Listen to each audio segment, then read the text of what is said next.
Hi ನಮಸ್ಕಾರ ಎಲ್ರಿಗೂ. ಇವತ್ತು ಉತ್ತರ ಕರ್ನಾಟಕ ಸ್ಪೆಷಲ್ ಜೋಳದ ರೊಟ್ಟಿ ಹೇಗೆ ಮಾಡೋದು ಅಂತ ನಾನು ತೋರಿಸ್ಕೊಡ್ತೀನಿ. ನಮ್ಮ ಉತ್ತರ ಕರ್ನಾಟಕ ಜನಗಳ ಬಗ್ಗೆ ನಾನು ಹೇಳೋದೇನು ಬೇಡ, ಅವ್ರು ಎಷ್ಟು ಪ್ರೀತಿ ಮಾಡ್ತಾರೋ ಅಷ್ಟೇ ಚಂದ ಅಡುಗೆ ಮಾಡ್ತಾರೆ. ಆ ಕಡೆ ಜನ ನೋಡಿ ಮನ್ಸಾರ ಮಾತಾಡ್ತಾರೆ, ಮನ್ಸಾರ ಊಟ ಬಡಿಸ್ತಾರೆ. ಆ ಸೈಡ್ ಜನ ಜೊತೆ ಇದ್ದರೆ ಬರೀ ನಮ್ಮದು ಹೊಟ್ಟೆ ಎಲ್ಲ ಮನ್ಸಾರ ಪ್ರೀತಿ ತುಂಬಿಸಿ ಕಳಿಸ್ತಾರೆ. ಇವ್ರ ಪ್ರೀತಿನಂತೂ ಯಾರ ಕೈಲೂ ಮೀರ್ಸೋಕ್ಕಾಗಲ್ಲ. ಉತ್ತರ ಕರ್ನಾಟಕ ಊಟ ಅಂದರೆ ನಂಗೆ ತುಂಬ ಇಷ್ಟ. ಅದರಲ್ಲೂ ಈ ಜೋಳದ ರೊಟ್ಟಿ ಜೊತೆ ಎಣ್ಗಾಯಿ ಪಲ್ಯ, ಬೆಳ್ಳುಳ್ಳಿ ಚಟ್ನಿ ಇದ್ರೆ ಸಾಕು. ಈ ಊಟದ ಮುಂದೆ ಬೇರೆ ಏನೂ ಬೇಡ ಅನ್ನೋವಷ್ಟು ಖುಷಿ ಆಗುತ್ತೆ ನನಗೆ. ನಾನಿಲ್ಲಿ ತೋರಿಸಿರೋ ಬೌಲಲ್ಲಿ 2 ಕಪ್ ಜೋಳದ ಹಿಟ್ಟು ತೊಗೊಂಡಿದ್ದೀನಿ. ಇದರಲ್ಲಿ 14ರಿಂದ 15 ರೊಟ್ಟಿ ಆಗುತ್ತೆ. 2 ಕಪ್ ಜೋಳದ ಹಿಟ್ಟಿಗೆ 2.5 ಕಪ್ಪು ಅದೇ ಬೌಲಲ್ಲಿ ಸೇಮ್ ಯಾವುದು ಜೋಳದ ಹಿಟ್ಟು ತೊಗೊತೀವಿ ಅದೇ ಬೌಲಲ್ಲಿ 2.5 ಕಪ್ ನೀರು ಹಾಕ್ಕೋಬೇಕು. ನೀರಿಗೆ ಸ್ವಲ್ಪ ಉಪ್ಪಾಕಿ ಚೆನ್ನಾಗಿ ಕುದಿಸ್ಕೊಳ್ಳಿ. ನೀರನ್ನ ತುಂಬ ಚೆನ್ನಾಗಿ ಕುದಿಸ್ಕೋಬೇಕು. ನೀರು ಚೆನ್ನಾಗಿ ಕುದೀತಿದ್ದಂತೆ ಜೋಳದ ಹಿಟ್ಟನ್ನೆಲ್ಲ ಒಂದೇ ಸಲ ಹಾಕಿ. ಇದಕ್ಕೆ ಇನ್ನೊಂದು ವಿಧಾನ ಇದೆ. ಜೋಳದ ಹಿಟ್ಟಿಗೆ ಬಿಸಿ ನೀರು ಮತ್ತು ಉಪ್ಪಾಕಿ ಡೈರೆಕ್ಟಾಗಿ ಕಲಿಸ್ಕೊಳ್ತಾರೆ. ಬಟ್ ನಾವು ಈ ರೀತಿ ಮಾಡಿದರೆ ಡೋ ನಮಗೆ ಸಾಫ್ಟಾಗಿ ಸಿಗುತ್ತೆ. ಅಂದರೆ ಚಪಾತಿ ಥರ ಲಟ್ಟಿಸ್ಕೋಬೋದು.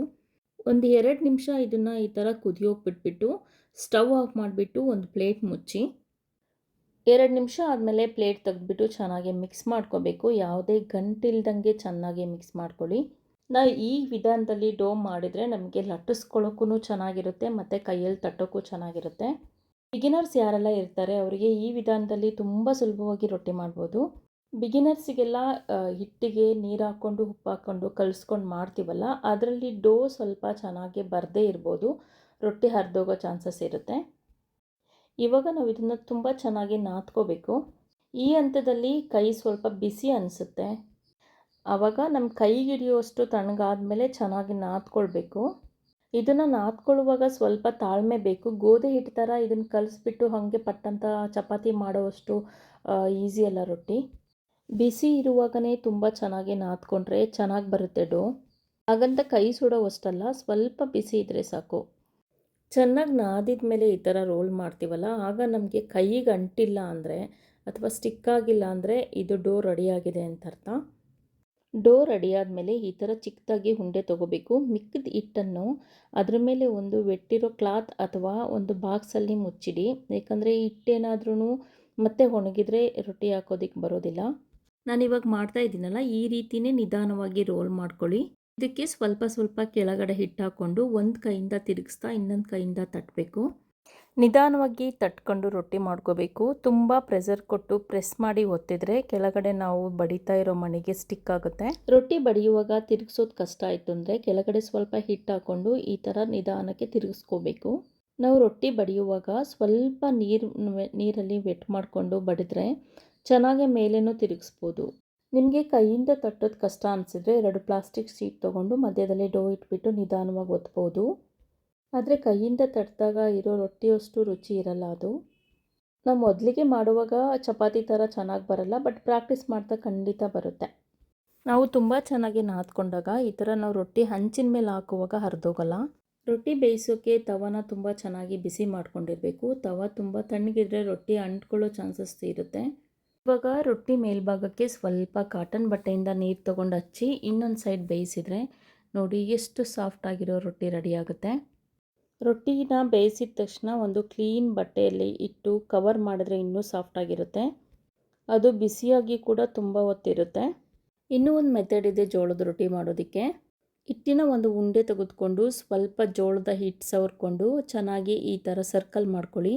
ನಾವು ಗೋಧಿ ಚಪಾತಿ ಲಟ್ಟಿಸ್ತೀವಲ್ಲ, ಅದೇ ಥರನೇ ಸ್ಟೀಲ್ ಲಟ್ಟಣಿಗೆಯಿಂದ ಈ ಥರ ನಿಧಾನವಾಗಿ ಲಟ್ಟಿಸ್ಕೋಬೋದು. ಸ್ಟೀಲ್ ಲಟ್ಟಣಿಗೆ ಇಲ್ಲ ಅಂದರೆ ನಾವು ವುಡನ್ ಲಟ್ಟಣಿಗೆಗೇ ಪ್ಲಾಸ್ಟಿಕ್ ಪೇಪರ್ನ ಚೆನ್ನಾಗಿ ರ್ಯಾಪ್ ಮಾಡಿಕೊಂಡು ಈ ಥರ ಲಟ್ಟಿಸ್ಬೋದು. ಇದಕ್ಕೊಂದು ಟಿಪ್ ಇದೆ. ಗೋಧಿ ಚಪಾತಿ ಲಟ್ಟಿಸುವಾಗ ಸ್ವಲ್ಪ ಜಾಸ್ತಿ ಪ್ರೆಷರ್ ಹಾಕಿ ಲಟ್ಟಿಸ್ಬೋದು, ಆದರೆ ಜೋಳದ ರೊಟ್ಟಿ ಮಾಡುವಾಗ ಹಾಗೆ ಮಾಡಬೇಡಿ. ಜೋಳದ ರೊಟ್ಟಿ ತುಂಬ ಮೆತ್ತಗಿರುತ್ತಲ್ವ, ಅದಕ್ಕೆ ನಿಧಾನವಾಗಿ ಲಟ್ಟಿಸ್ಬೇಕು. ಜಾಸ್ತಿ ಪ್ರೆಷರ್ ಹಾಕಿದರೆ ರೊಟ್ಟಿ ಬಿರುಕು ಅಥವಾ ಅಂಚುಗಳೆಲ್ಲ ಒಡೆದೋಗುತ್ತೆ. ಅದರಿಂದ ಸಾಫ್ಟಾಗಿ ನಿಧಾನವಾಗಿ ಲಟ್ಟಿಸಿದ್ರೆ ರೊಟ್ಟಿ ತುಂಬ ಚೆನ್ನಾಗಿ ಒಂದೇ ಸಮನಾಗಿ ಬರುತ್ತೆ. ಜೋಳದ ರೊಟ್ಟಿ ಮಾಡಿ ಮುಟ್ಕಿ ಮಾಡಿಲ್ಲ ಅಂದರೆ ಹೇಗೆ ಹೇಳಿ? ನನಗೆ ತುಂಬ ಇಷ್ಟ ಮುಟ್ಕಿ ಅಂದರೆ.